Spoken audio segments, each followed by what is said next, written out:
Bonjour à toutes et bienvenue. Aujourd'hui, j'ai essayé de faire un mohawk avec des cheveux courts comme le mien parce que à chaque fois quand je voyais les filles faire le mohawk, la majorité des filles qui font ça, elles ont vraiment les cheveux longs.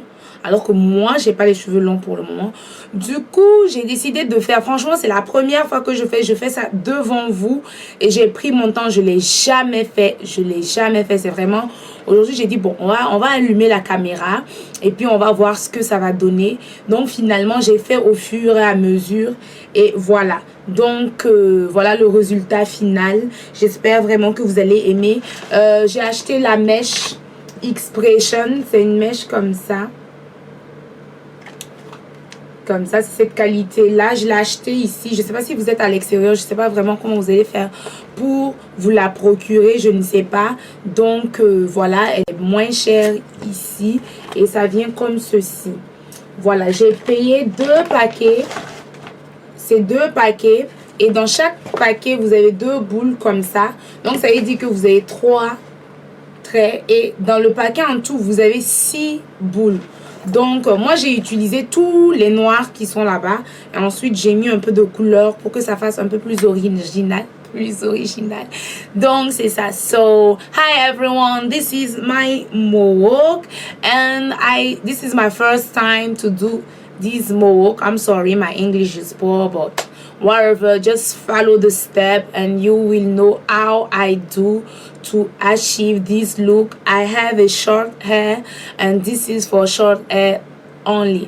Donc, si vous voulez savoir comment j'ai procédé pour avoir ce look final, franchement, j'adore, hein, j'adore. Vraiment, c'est la première fois, je suis vraiment contente du résultat. Donc, si vous voulez savoir comment j'ai procédé pour avoir ce look final, je vous en prie, restez connectés et n'oubliez surtout pas de vous abonner. N'oubliez pas de liker la vidéo pour plus de vidéos. Donc voilà, j'ai natté mes cheveux. Donc là, je suis en train de les défaire. Comme ça va donner à mes cheveux cet effet comme si j'avais fait un brushing naturel. Et je mets ma pommade de coconut oil sur mes cheveux pour les hydrater, pour les lubrifier. Ensuite, avec mon peigne afro, je peigne mes cheveux en commençant par le bout. Ensuite, je vais jusqu'en bas vers la racine. C'est ainsi que je peigne mes cheveux. Donc, veuillez à bien peigner les cheveux. Là, je fais mon fil qui va me servir à attacher mes cheveux pour plus tard. Ici, je divise mes cheveux en sections. Donc, je commence par la nuque de section comme vous le voyez ici, comme ceci. Prenez bien votre temps et ensuite nouez-les avec le fil noir. Et vous répétez l'opération ainsi de suite. Donc, voilà.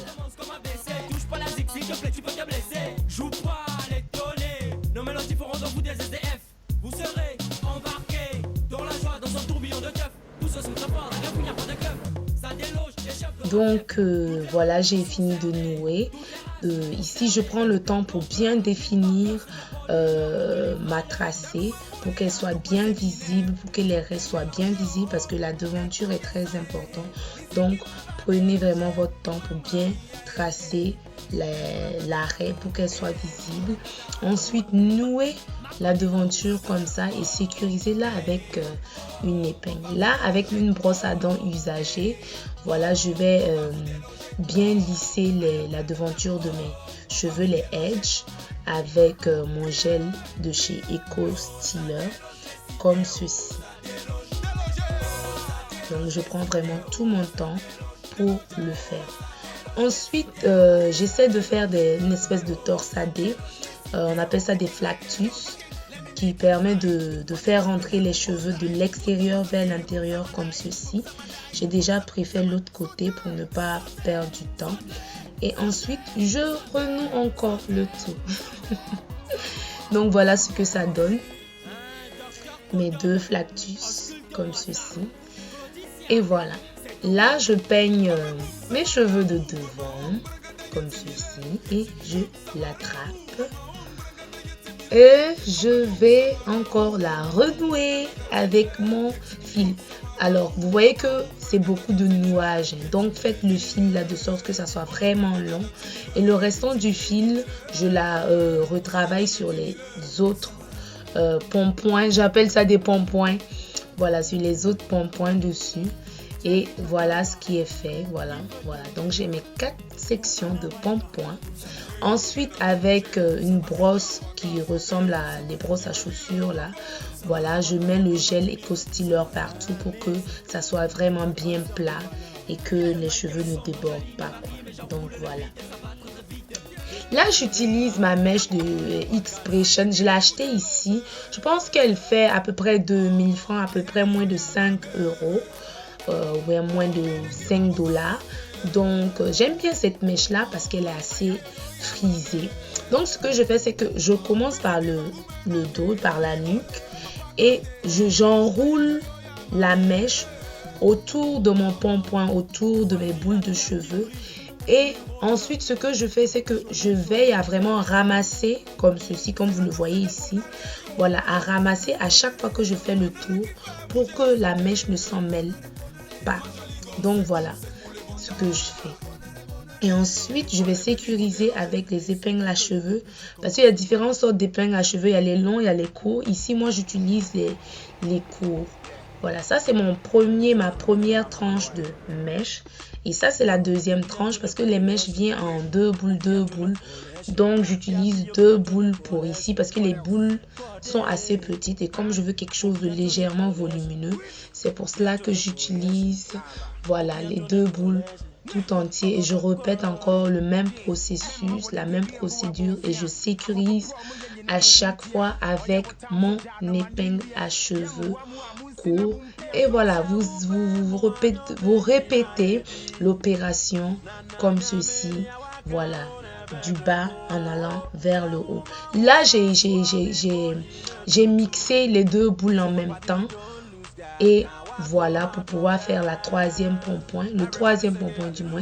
Ensuite, je mets un filet ici pour sécuriser, pour que les mèches là ne rentrent pas par rapport à mon nœud de devant. Je ne veux pas que les mèches là viennent gâcher le travail. Donc, je noue mes cheveux comme ça. Je fais 3 braids. Je braid ça. Et je noue, je sécurise avec mon épingle. Et là, je recommence le même processus que ce que j'ai fait à l'arrière. Voilà, en mixant les 2 mèches ensemble. Et j'enroule tout autour. Voilà, en prenant tout mon temps. Parce que comme ces 2 mèches là, prenez votre temps pour que un ne déborde pas, quoi. Et à chaque fois, regardez, voilà, comment ça donne, quoi. Donc là, j'ai mis, voilà, une couleur, un peu de couleur pour que ça fasse un peu original, comme je le disais tantôt. Donc voilà, je soulève et voilà, je fais encore le tour. Et voilà. Ce n'est pas facile, mais prenez tout votre temps. Prenez votre temps. Voilà. Surtout quand vous voulez un résultat vraiment bien fait et tout. Il faut vraiment prendre le temps. Et là, j'enlève mon filet. Et je commence à styliser mon mohawk. Ce que je fais, c'est que je divise en 3, en 4 les frisottis pour qu'elles fassent à peu près genre cuir, à peu près que ça ait la texture des cheveux afro. Donc voilà, ici je vais la sécuriser parce que comme vous voyez, c'est un peu, ça déborde. Donc là, voilà, je fais un petit, je mets un peu, comment on appelle ça, un épingle pour donner plus de forme. Et je fais pareil à l'arrière. Voilà, ensuite si vous voulez vous brosser, vous peignez comme ça avec votre peigne afro, parce que je veux que les frisottis là, les curls là ne soient pas bien définis. Je veux que ça soit un peu décoiffé, que ça fasse un peu afro. Donc vraiment c'est ce que je fais. Je prends tout mon temps pour diviser, peigner. Voilà, ensuite avec des épingles, j'essaie de sécuriser et de vraiment peaufiner la forme du mohawk. Voilà, faites ça, prenez votre temps. Donc voilà. Voilà, ce que je vais dire, c'est que quand vous mettez les épingles, veuillez à faire attention. Il ne faut pas avoir mal à la tête après. Maintenant, ce système-là, c'est que j'essaie de crêper voilà, je tire et puis je crêpe pour que ça soit un peu plus afro. Et voilà le look final. J'espère que vous avez beaucoup aimé. Et voilà, j'aime beaucoup. On se dit à très bientôt pour d'autres vidéos. Merci.